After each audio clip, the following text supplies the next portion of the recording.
Okay, good afternoon, everyone. Sorry if this is a duplicate message you're hearing now. My name is Jeanette Mancia Martinez, and we are going to get started with the inaugural session for the Peabody Research Spotlight. We are all very excited that you are able to join us today. I'm really excited about this session and hope that it's something that we continue offering at Peabody. What I want to do first is just give you a very short introduction about the whole premise for the session. It is my hope as Associate Dean for Academic Affairs and Graduate Education that sessions like this one will really promote more interdisciplinary collaboration at Peabody between faculty and students, and certainly to offer more insight for our prospective PhD students interested in working with us about what we do research-wise at Peabody. And there is a lot of exciting research that is happening, and I could not be more excited that the 5 faculty members whom I invited to the inaugural session were able to join us today. We are planning additional sessions and and possibly sessions that will be thematically related, something like English learners, for example, early childhood education. So stay tuned for more. What I also want to remind everyone is to please remain muted throughout the presentations and use the chat box function for any comments and certainly for any questions that you have as each presenter tells you about their exciting research. One of my doctoral students, Min Oh, has graciously agreed to monitor the chat box, so she will be taking notes of any comments and questions that you pose. After each presentation, there will be a brief 2 to 3 minute-ish time for Min to select some questions that you have posed for each presenter. And rest assured that if there are additional comments and questions, you can always reach out to any of us. So again, thank you so much for joining us. And I'm going to now just remind everyone the order of the presentations. The presentations are across all of our Peabody departments. And so we will have psychology and human development today represented by Dr. Lisa FAZIO. For community research and action, we have Dr. David DIEHL. For special education, we have Dr. HEMMETER. For leadership, policy, and organization, Dr. Jason Grissom will be presenting. And last but not least, representing the Department of Teaching and Learning, we have Dr. Amanda Goodwin. So again, thanks to every one of you for taking time to join us today, and a special thanks to the presenters. And we're going to kick it off with Dr. Lisa FAZIO. Great.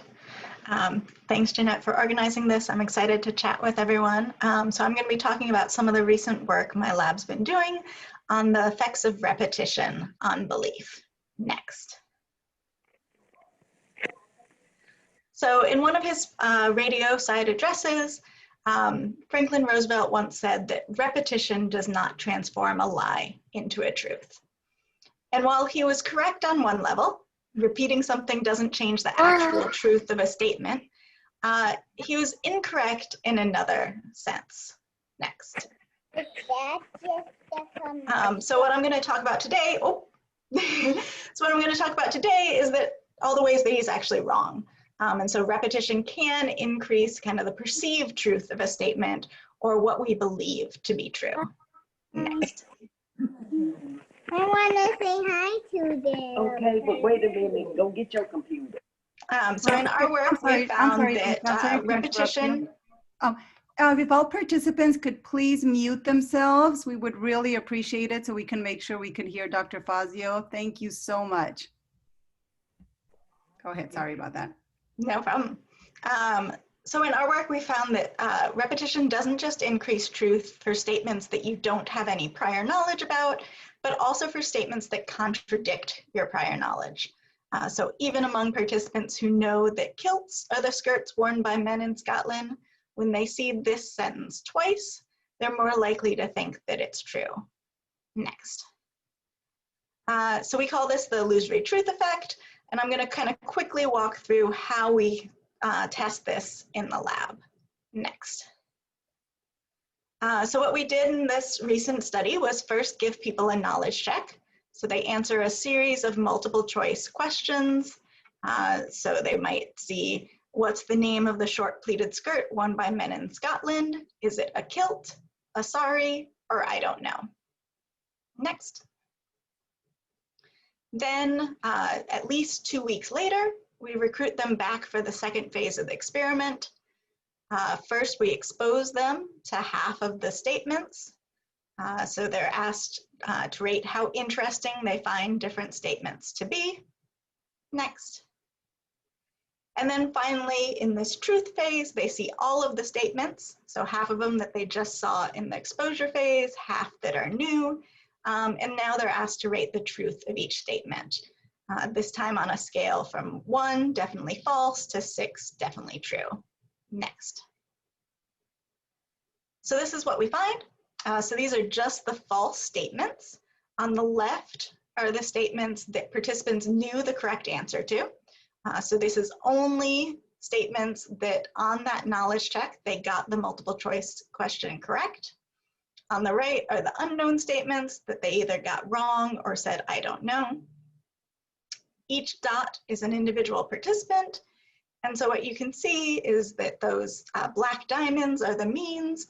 And for both known and unknown falsehoods, participants give higher truth ratings to repeated statements. Next. In another study, we've tried to look at how people learn that this repetition is a cue for truth. So one possibility is that we use our metacognition and thinking about our thinking to realize that statements that are processed easily, that are repeated, tend to be true. Another option is that perhaps we just naturally track the relevant statistics and just kind of implicitly realize that repetition is a cue for truth. And to test those two possibilities, we did a developmental study. So we had 5-year-olds, 10-year-olds, and college students do a typical illusory truth study, with the idea being that if 5-year-olds show the effect, then it's likely there's more implicit statistical learning going on, whereas if you only see it in older kids or adults, then perhaps it requires this more sophisticated metacognition. Next. So what we did was present statements from Ruby the robot. So everyone heard Ruby tell them different statements. These were different true and false nature facts, some that were simple enough even the 5-year-olds should know the correct information, others more difficult, so even the college students wouldn't know the correct information. So first they listen to half the statements and rate if they're interesting or not interesting. Next. Then in the truth phase, they listen to all of the statements and now rate if each one is true or not true. Next. And if they're very sure or not so sure. So now we can look at both the proportion of statements they think are true and kind of a 4-point scale of very sure false to very sure true. And just a relevant detail, participants were told that Ruby the robot knows a lot about some things and not a lot about other things. So some of what they heard would be incorrect. Next. So here's the results. So each section is going to be a different group of participants. On the left, the proportion of statements they rated as true when they were new, and then on the right, when they were repeated. Next. And so again, each smaller dot is an individual participant and the black diamonds are the means. And you can see that for all 3 age groups, there was this increase in truth ratings with repetition. So even the 5-year-olds thought that repeated statements were more likely to be true than new statements. Next. And again.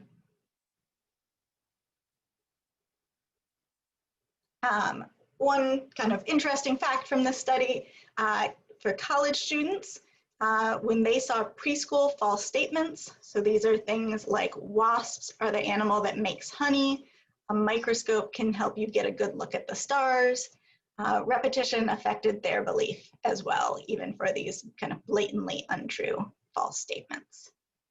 Next. And so we find that repetition increases perceived truth, even when the statement contradicts prior knowledge. Next. And that this connection between repetition and truth is learned at a very young age, likely without metacognition, further suggesting that this is kind of a low-level perceptual effect that happens pretty automatically. Thanks. Thank you so much, Dr. Fazio. And I think Min is going to pose a question or two for you. So hang on one second, please.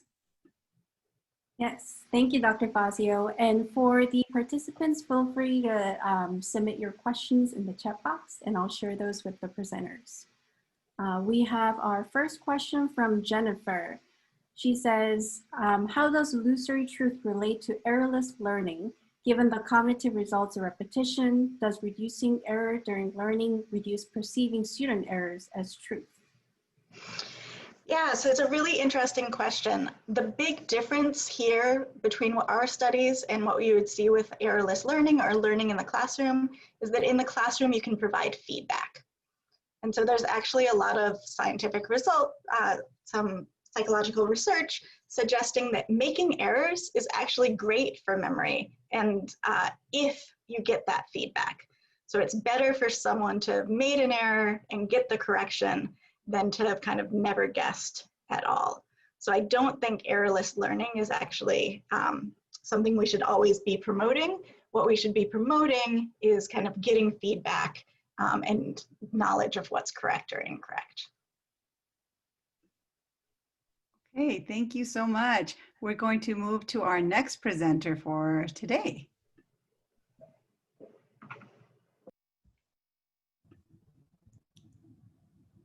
All set?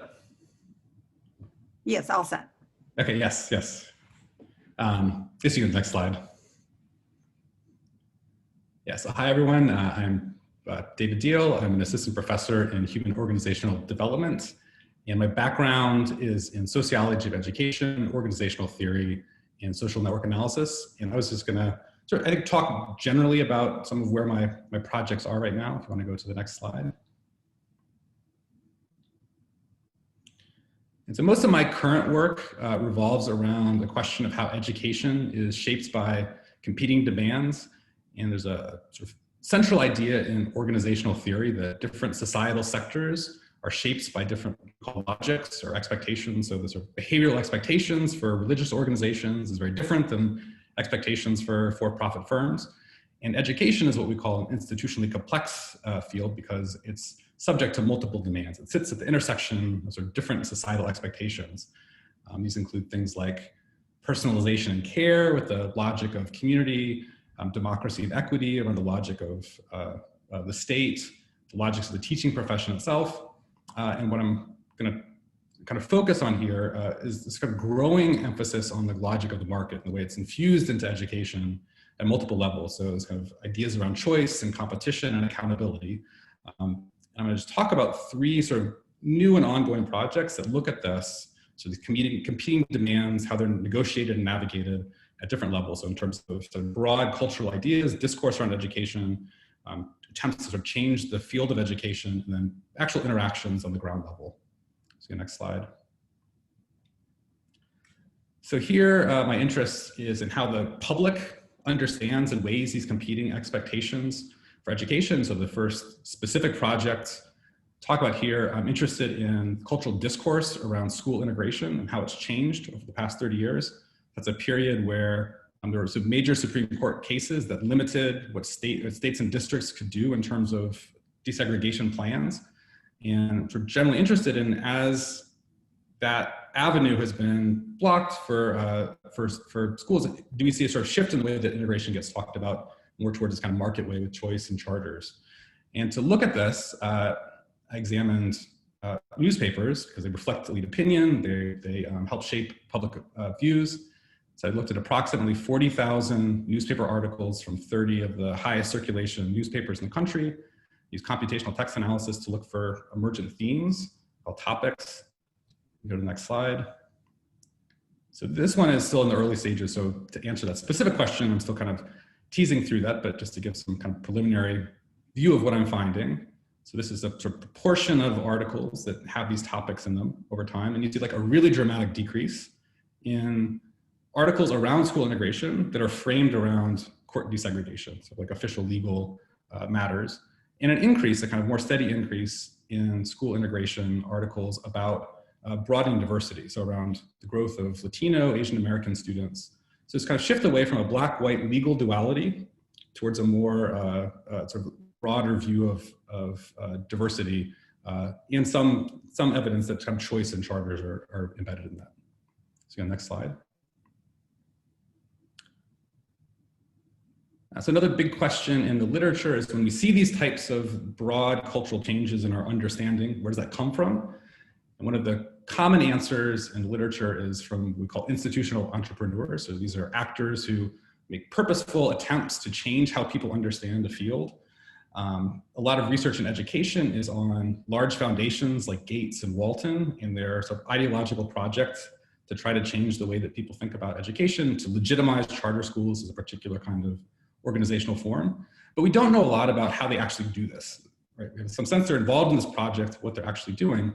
And in this project, I'm interested in how they actually make choices about who to fund, these kind of large corporations and or foundations, and what that means for other smaller foundations. In a kind of context where there's limited information, uncertainty about how you'd actually accomplish their project. So to look at this, I created a data set of grants in California between foundations and charter recipients. It's about 800 foundations, 300 some grant recipients. Over a 10-year period, this is about 5,000 grants, and trying to understand the sort of logic of giving. And what I found was that, consistent with some other research, there was a convergence amongst these large foundations. So Gates, Walton start over time giving to the same small set of charter school organizations like KIPP and Green Dot. What I also find is that kind of small foundations, kind of California family foundations, start mimicking that, and over time start copying the giving strategy. And you see them over time move away from giving to independent, community-based, small charters to these same large organizations. And so kind of reinforcing this particular sort of corporatized view of charter schools. Go to the next slide. And then finally, at the more kind of micro level, I'm interested in how interaction unfolds in this context of complexity, where there are multiple competing ideas about what education should be doing. Sometimes that is in schools. In this particular project, I'm going to talk about it, it's among school board members, and it's looking at disputes in school board meetings about whether or not to authorize charter schools. And I was interested in how people marshal different moral justifications for why they're voting for or against particular charter schools. And to do this, I looked at videos of 119 school board meetings across a 10-year period in one particular district that had a lot of contention around charter schools during that period. And what I found was that there was a sort of enough force in this kind of market way of viewing education that even arguments against authorization, so those who were sort of pushing back against these market type reforms, still use that language, still kind of forced to use that language. And one of the ways that worked, as an example, is that one of the main arguments against authorization was that demand was actually for good neighborhood schools and not for charters. So the sort of acceptance that demand, parental demand, is a worthy good, but just a sort of empirical argument about where the demand actually was. So you can go to the next slide. So just to kind of wrap that up. So overall, all these projects touch on this understanding that schooling is subject to multiple competing contradictory demands, and that especially the introduction to kind of market-based ways of thinking is impacting education across multiple levels. And the last thing I'll say is the reason that I think this is interesting and important when I study it is I think despite the fact that there are a lot of problems that are created by these tensions between different expectations and demands, it's actually good. It is good that there are sort of competing political projects about what education should be doing, and that we're actually in a moment where there's a real danger in a narrowing of sort of what we consider worthy and legitimate in education that just doesn't match the sort of multifaceted, multidimensional nature of our students. Thank you so much, Dr. DIEHL. Now I think Min is ready for a question or two for you. Thanks again. Yes, thank you. think you're muted. Oops, sorry about that. The first question is, what does the market-based conception of education mean for teachers and how they negotiate expectations and demands from their schools? So I think one of the things in the literature is that increasingly, so the market demands impact teachers in a different way than some previous changes have.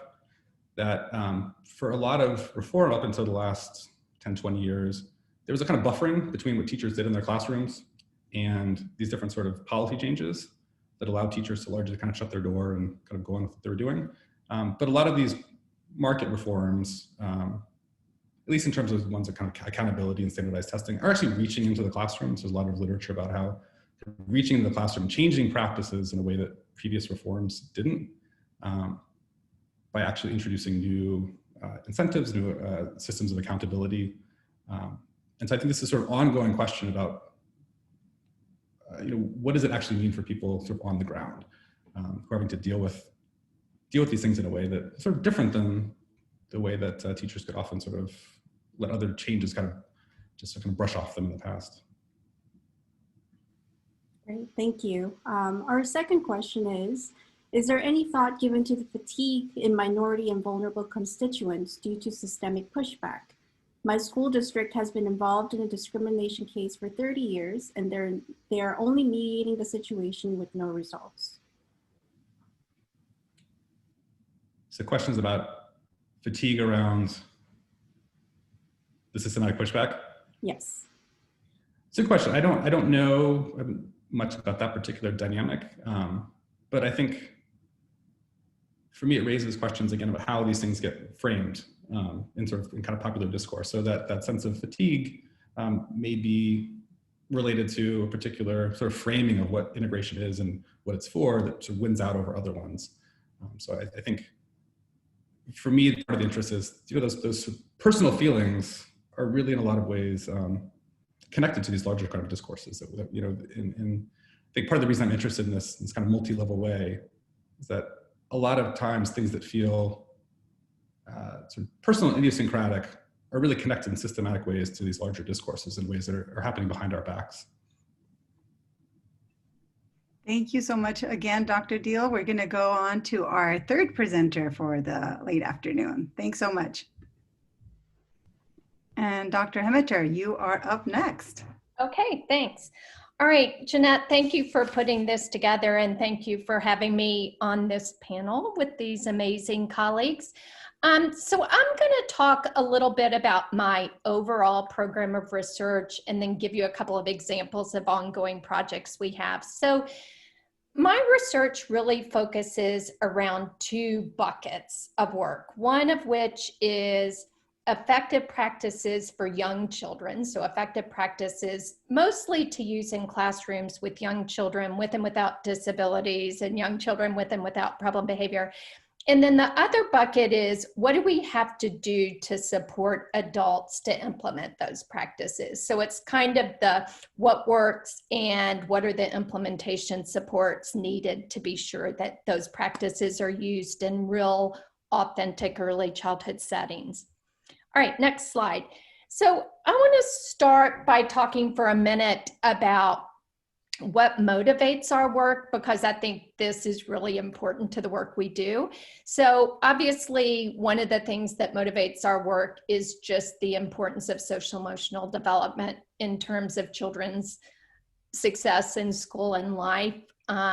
We're very interested in children who have social emotional delays, who engage in challenging behavior, and what can we do to set them on a more positive trajectory. A second thing that motivates our work is really what we hear from teachers, which is that children with challenging behavior challenge them every day, that they don't feel like they have the training and support to address children's challenging behavior, and the needs that teachers tell us on a day-to-day basis that they have in the classroom. One of the things that has driven my work a lot in the last 5 or 6 years is the the kind of increasing body of research on the use of harsh discipline practices. And by that, I mean exclusionary discipline practices with our youngest kids. So children are more likely to be suspended and expelled from preschool than they are from the K-12 system. And there's lots of reasons why that's true, but it's still a problem. And what's even more alarming is that the inequities we see in discipline practices in the K-12 world actually begin in pre-K, meaning that children of color are much more likely to receive exclusionary discipline practices than their peers are. And then the last thing is just the growing recognition of the impact of trauma on children. And the impact of trauma on children in classrooms looks like challenging behavior, often looks like withdrawn behavior. And what we really want to do is think about, are we creating classrooms that support children who have been exposed to trauma? Next slide. So our focus in our work is really on support. We talk all the time about adopting a posture of support. And so we're very prevention focused. We're very focused on how we support children and the adults who support children. We're very focused on building competence and confidence, both in children and the people who support them. And of course, we're focused on inclusion. And I think that's become a bigger and bigger issue as these data on exclusionary discipline practices have emerged. All right, next slide. So our work, as I said, we kind of have these two buckets of work. And so we developed this model called the pyramid model about 15, 16 years ago. Jeanette, you can do 3 additional clicks here, yeah. And the pyramid model is really a tiered model of supports for addressing young children's social emotional development and addressing challenging behavior that is designed to be responsive to the needs of young kids. So it's very much a model for children birth to 5. And our assumption is that in classrooms that serve young children, you need all tiers of the model implemented concurrently, and you need the adults who are implementing them to have support. So that's the model that we've been studying. We've finished a couple of randomized trials, both on teachers' implementation of the model and on child outcomes, with really promising findings. All right, the next slide is our coaching model. So we also developed a coaching model that's very focused on how you support adults to implement effective practices. We've now been involved in about 5 randomized trials where we've tested the coaching model, both around supporting teachers to implement effective teaching practices, effective behavior support practices. And not only have we found positive findings on teacher implementation of practices, but we also find that teachers in our studies where we've used practice-based coaching to coach teachers to implement the pyramid model, we've actually got data that showed that even after a year of teaching, after a year of coaching, teachers implement these practices with fidelity. A year later, in the absence of any additional coaching, they're still implementing the practices at levels similar to the end of intervention. So that's been very promising. All right, next slide. I wanted to just say a couple of things about the ongoing projects in our lab. We have so many that it was hard to just pick one, but we have 3 randomized trials going right now that are really either about coaching or about the pyramid model or some combination. And they're all involved in kind of the next generation of studies on the pyramid or on coaching, meaning we're looking at other methods for delivering coaching besides one-on-one expert delivered coaching. We're looking at, can we train coaches who are indigenous to school systems to implement the coaching model. I've also listed on here some sample student research projects we have going on so that you can see the connection to the bigger projects we have going on. And then the last thing I wanted to just mention was one of the things I'm most proud about is that in addition to having these big funded research projects, we're part of 4 large kind of national TA efforts to really look at how do we take what we're learning in this research and really get it out to the field and get it into the hands of the people who need it. All right, the last slide is really just a list of all my collaborators, because I'm very lucky to have fabulous students and staff and collaborators at Vanderbilt and collaborators at other universities and schools and organizations that we work with. So I wanted to end with that. And then the last slide is just a website where you can find more information about our work. Thank you, Dr. HEMMETER. That was fantastic as well. And I think Min might have a question or two for you that was put in the chat box. Yes. The first question is your coaching model in collaboration with any previous teacher trainings, specifically for preschool teachers with a variety of different degrees? Yeah, so our coaching model we use it in collaboration with training, meaning teachers get training and then they get coaching.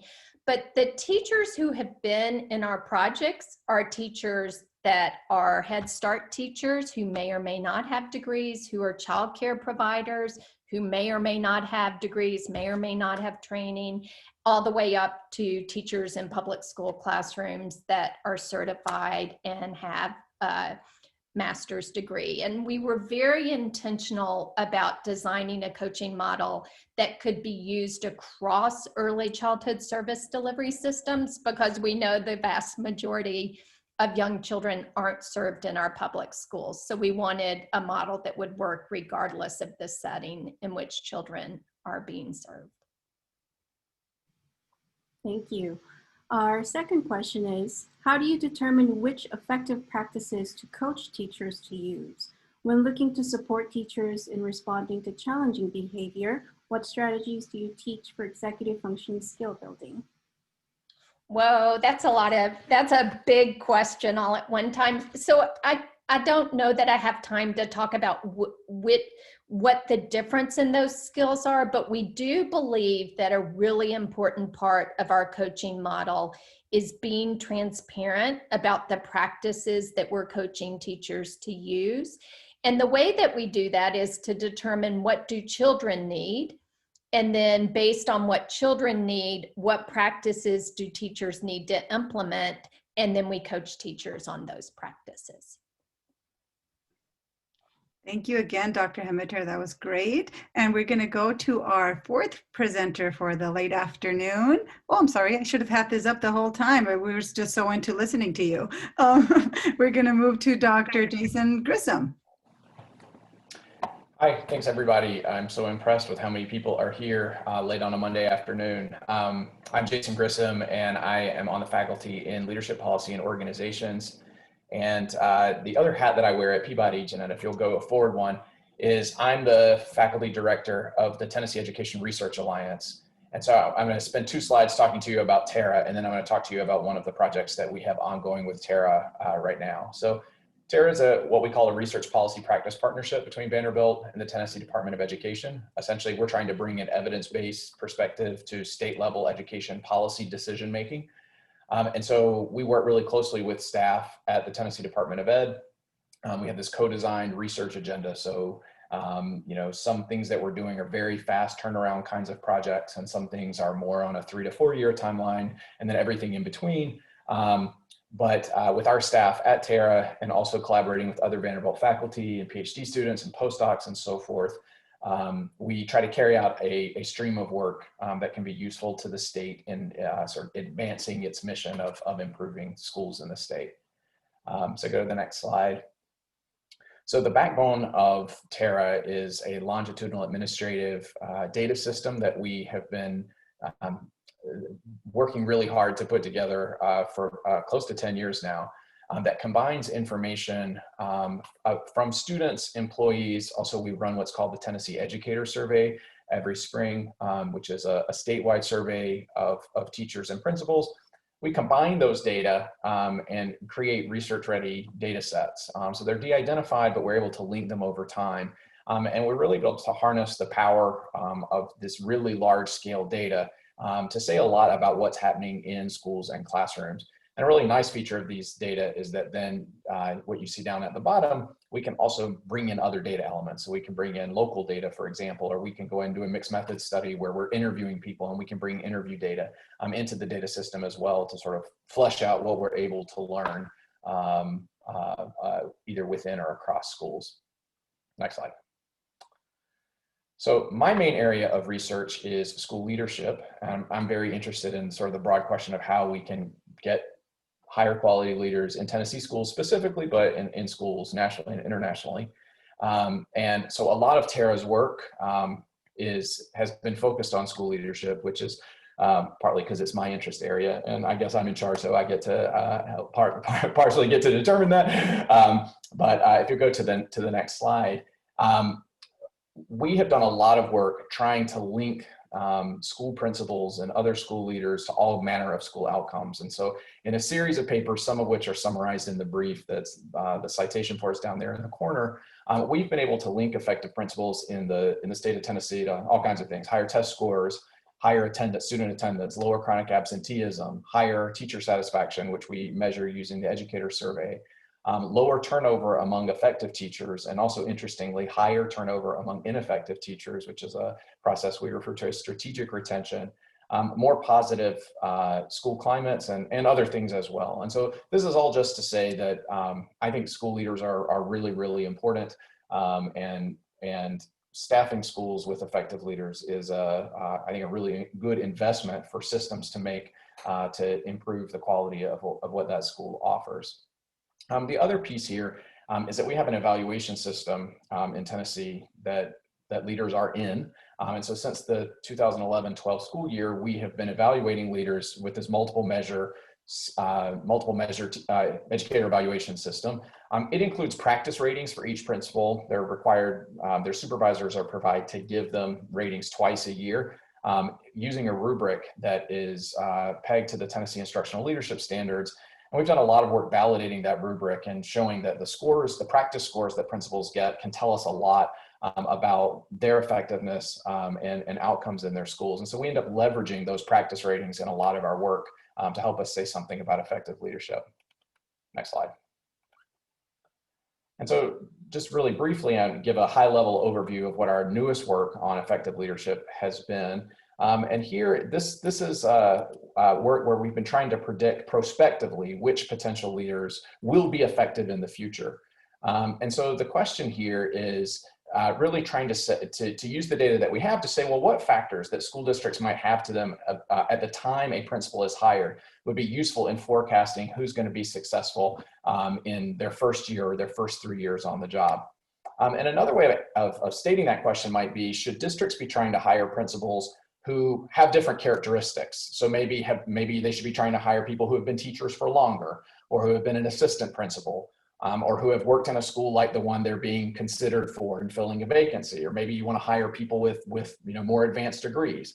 Right? So we have lots of data that we can use to sort of ferret out these potential predictors. And again, we're leveraging those practice ratings that are assigned to by their supervisors in their initial years on the job. And so what do we find? Go to the next slide. Well, the first thing is I can tell you some things that don't appear to be associated with better early career performance. So length of time as a teacher is one of those. We see effective leaders who have relatively few years in the classroom versus, and also lots of effective leaders who have had a long time in the classroom. Similarly, length of time spent as an assistant principal. Highest degree earned seems to tell us very little about early career performance, nor does experience in a quote unquote similar school. Meaning it doesn't, being an excellent leader in a high school doesn't necessarily require having been an AP in a high school or a teacher in a high school previously, as an example. But we can also say some things that seem really to be associated with better performance. The best signal that we see is practice ratings that principal earned back when they were in AP. And that maybe seems kind of obvious that a person who was doing a good job in a very similar role would go on to do a good job in the principal's office. but that seems to be the case.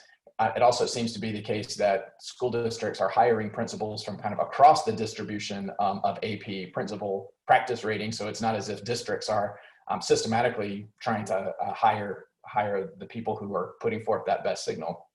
But that's one thing that we see. Effective APs make effective principals. Also, principals who were better teachers in the sense that they had had more positive impacts on student test scores back when they were in the classroom, they tend to be better principals. And also, interestingly, the practice ratings assigned to the prior supervising principal appear also to be predictive of future effectiveness, which suggests to us that people learn something on the job from being supervised by an effective leader themselves. Maybe they learn some practices that they go on to implement themselves. Okay, last slide. And so just the implications of this work, I think, are that their school districts have information at hand that they can use to make good hiring decisions. Unfortunately, I think lots of school districts don't use the information that they have at hand. And so we're hoping that this work and some follow-up work that we're doing will help give a little bit of push to school districts to make use of evidence and data in their hiring processes. We're working currently pretty intensively with one Tennessee school district to rethink principal selection processes around some of these principles, PLES, which we're hoping can be sort of a proof point for how to think about evidence use in leader hiring processes. And the last bullet here is we have a funded project funded by the Institute of Education Sciences at the Department of Education, Federal Department of Education. We have an ongoing 3-year mixed method study across Tennessee to better understand principal pipelines. And so we're doing lots of interviews with new principals and with district leaders to learn about pipelines into leadership. Also focusing Tennessee educator survey questions on principal recruitment and hiring, and studying principal mentoring in their preparation programs as a way of trying to get a more holistic view of the pipeline and preparation experiences that effective principals need. Thank you so much, Dr. Grissom. That was great as well. And I think Min will have a question or two for you. Yes, thank you, Dr. Grissom. It's interesting to see that experience in a similar school that didn't really appear to be associated with novice principal performance, even though school leadership is often very context specific. I'm curious, what's your interpretation of this finding? Yeah, I think this is one of the findings that was sort of surprising to us, because I think there is a general sense that we have that maybe sort of serving, leading a high poverty school, for example, requires a set of skills that might be different from leading schools with different kinds of environments. Maybe you pick those skills up. Maybe the place you need to, the place that sort of you would be most likely to pick those skills up would be in working in an environment that's similar to the one that you're in. That doesn't seem to be the case. And I think that is potentially because the set of skills that are required for someone to be successful in leading, successful in school leadership are skills that can be, they're broader, okay? And so they're skills that can be learned through lots of different routes.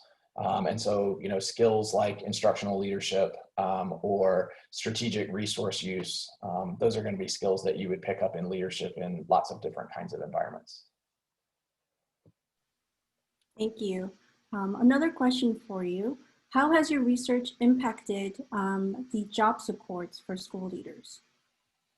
Yeah, that's a really good question. I mean, I think a different strand of our work has been trying to identify what are really the high leverage skills and behaviors that school leaders need in order to be successful. And we've made some inroads on that. And I think some of what we have learned has found its way certainly into some pipeline and training programs, some because our team has been working with some specific ones, maybe more generally is being infused into preparation programs more generally. But I think that's like that's the $64,000 question, is what is it that really defines what effective leadership looks like? What are those skills and behaviors, and how can they be translated to other contexts? And we're working hard at that, and other research teams are working hard on that question as well. It's a really hard one because the role itself is so complex. Thank you so much, Dr. Grissom. And we're going to go to our last presenter for this session, Dr. Amanda Goodwin. Great. Thanks so much, Jeanette. Thanks for inviting me. And hello, everybody. I'm excited to conclude this really exciting hour. So it's been so wonderful for me to listen to my colleagues speak and to learn more about their research. And, you know, Jeanette, you started off the presentation by saying one of the goals was interdisciplinary research. And, you know, I just found each presentation so interesting. So thank you to everybody. And we are actually going to take a deep dive into language and literacy in the next 5 to 7 minutes. So go ahead and advance next. Great. So, you know, I'm an associate professor in teaching and learning. I've been at Vanderbilt since 2010. And so there's kind of two big questions that I focus on in my research. The first is to better understand the role of language and literacy. And I do this from like so many different angles. I do this thinking about modeling the nuances. I do this thinking about like, are we assessing the right things? And I also do this thinking about the teaching side. How do we teach these components? Then the second question, which is related but different, is really thinking about this new space of digital literacy. And so there, I'm really interested in what's similar and different about reading traditional texts and reading digital texts. And so I'm going to try to touch on both these things. I'm not sure if I can do it in 5 to 7 minutes, but I'm going to give it the good old university try. Next.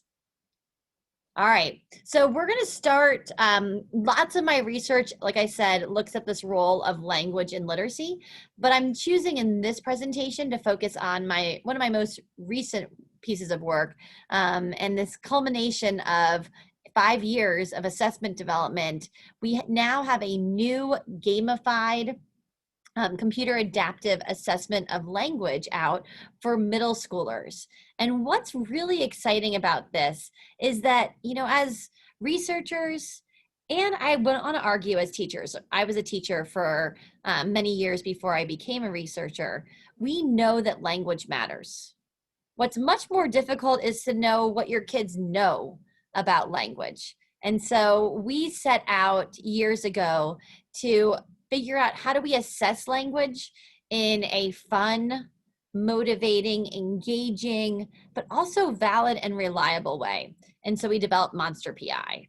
And I'm going to start by to help you understand these aspects of language, I'm going to start with that example at the top. And it's behind oh, there it is. Governmental agencies responsible for counting votes have played much more visible roles during this election. So you can imagine that if you're a middle schooler and you are reading that, that's really complex. The syntax of it's really complex. There's a lot of words, a lot of ideas being conveyed, but also the words themselves are conveyed. And so that's what this assessment taps into.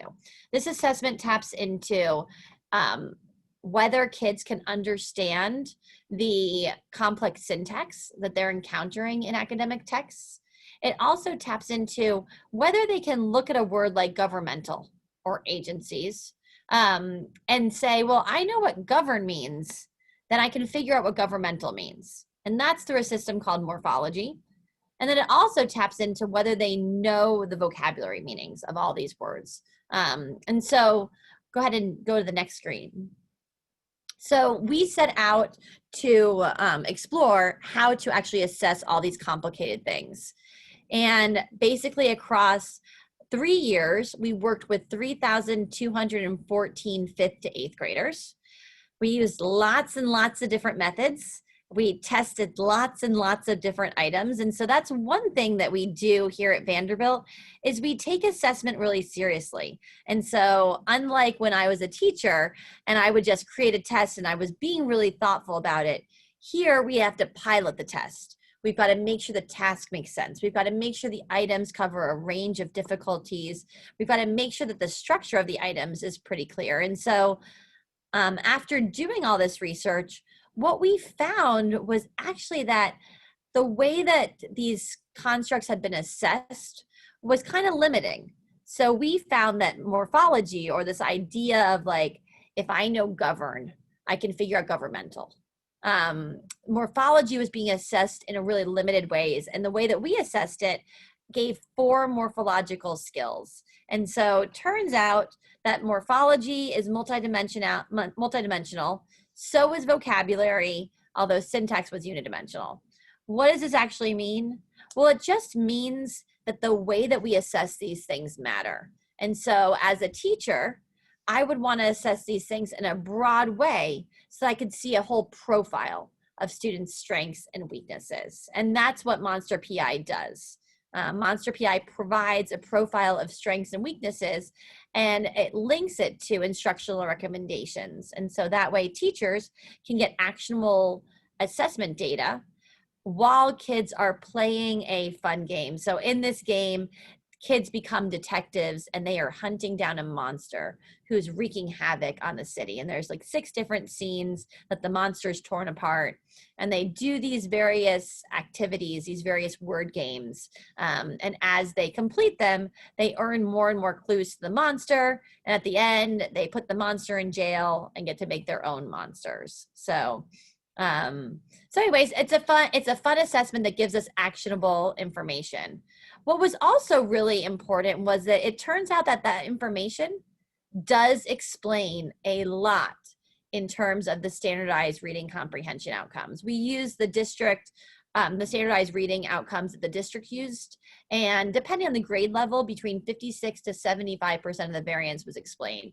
And so all that really means is that we're measuring something meaningful, and hopefully what we've sort of seen is that we're unraveling kind of hidden weaknesses and hidden strengths that teachers can capitalize on to help build up the foundation for literacy.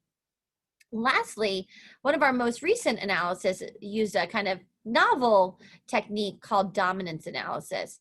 And what was interesting about that is usually when you talk to folks about language, right, they say that language, vocabulary is the king. And I love vocabulary as much as the next person. But what was really fun about this analysis was that it was able to allow us to compare the contribution of these different variables, even like alone and then in presence of all these other covariates. And what was very cool about our results was that we found out that even when taking into account vocabulary and syntax, morphology was playing a really strong role, and multiple skills within morphology were playing a very strong role. So what we took away from those results is that all these pieces of language are important, so we're assessing the right things, but maybe we need to rethink what's playing the most important roles. And hopefully by rethinking that, we can then make links to interventions. So next. And so into our second, and Jeanette, how much time do I have? Am I okay, or should I? Yeah, you're doing just fine. Okay, perfect. So then that was the kind of first goal, but now the second part of my research, sort of a different branch, goes into digital reading. And one of our really, really fun and exciting projects that are going on is that we have this interdisciplinary collaboration with computer science, with English education, with psychology, and with myself in teaching and learning. And we're really looking deeply at digital reading. And we're trying to capitalize on the fact that in digital reading, there's a lot of tools that allow us to gather process data at like every, milliseconds apart. So we're able to collect a lot more data than we would be previously. And so one thing we're really interested in are what are the similarities and differences between paper and screen reading? How do they link to comprehension? And what do they tell us about reading processes? So I'm going to take a step back here and think about why this matters. Well, first off, as a teacher, I was always trying to figure out what kids were comprehending. The hard part was that I didn't live in their brain, right? Reading comprehension takes place in their brain, and all that I could gather was all the pieces of evidence about their comprehension. So I could gather what they wrote, I could gather what they drew, I could gather what they talked about, I could look and see whether they were engaged or not. So I had a lot of things that I could do, but I couldn't gather the degree of process data that we can in digital reading. So what we did was we interviewed 371 5th to 8th graders, and we had them read half of a text digitally, and we had them read the other half of the text on paper, and we randomly assigned which part that they did that on. At the same time, while they were reading digitally, we gathered eye tracking data as well as emotional response data, and also data on what they were clicking on, where their mouse was moving, all that kind of stuff. And so from a basic level, the results showed that their behaviors differed. And why this is important is because if you're just thinking about literacy in one way, you're missing the nuance. So this study was originally came out of work that I did with a middle school teacher who came to me so frustrated that his students weren't performing as well on the state standardized test as they seemed to be performing in class. And one of the things as we got talking, he said, well, you know, when I look over their shoulder, they're always highlighting when they're reading on paper. Digitally, they don't seem to be doing that kind of work. It seems like it's a different process, and their assessment was digital. And so what we set out to do was to figure out what the differences were. And so yes, there are differences. Students do seem to highlight and annotate more when reading on paper versus the digital text. And I'll put a caveat here to say that this digital text was a static text, AKA similar to a PDF. And I'll also say that there's particular highlighting and annotating tools. What was really interesting though was that these differences actually connected to comprehension. So when we looked at whether their behaviors, whether and how their behaviors predicted comprehension, it turned out that it was different depending on whether they were reading on paper or digitally. So digital highlighting helped them. Paper highlighting was negatively predictive of comprehension. In other words, the more that they highlighted on paper, the worse they did on their comprehension assessment. The more that they highlighted on digital reading text, the better they did. And that was very counterintuitive for us. We weren't quite sure what was going on. And so we dug into what that was.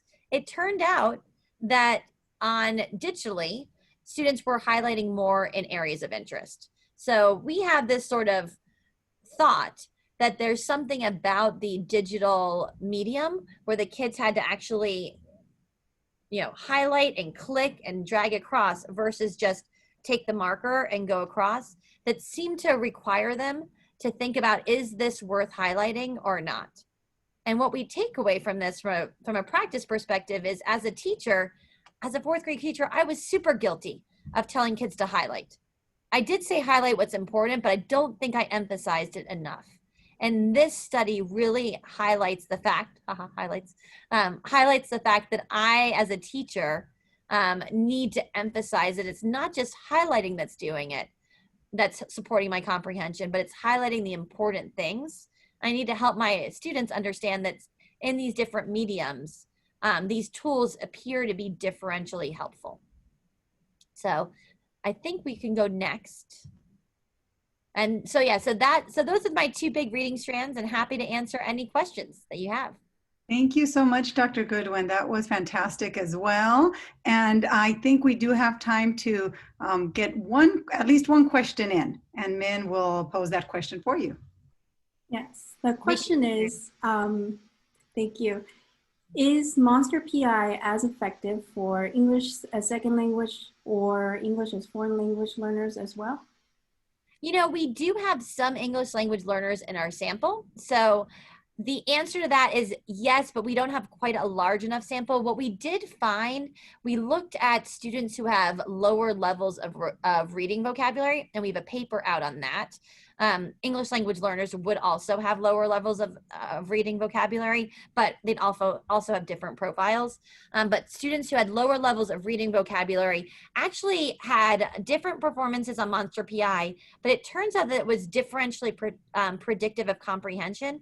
And what was fascinating there was that likely because semantics is a hard thing for them, their skills in the syntactic area of morphology, their skills in the orthographic and phonological area of morphology, and their skills in general morphological awareness were more predictive of comprehension than their semantic skills. And so it leads us to understand that kids have different strength and weakness profiles that we can lean into for our instruction.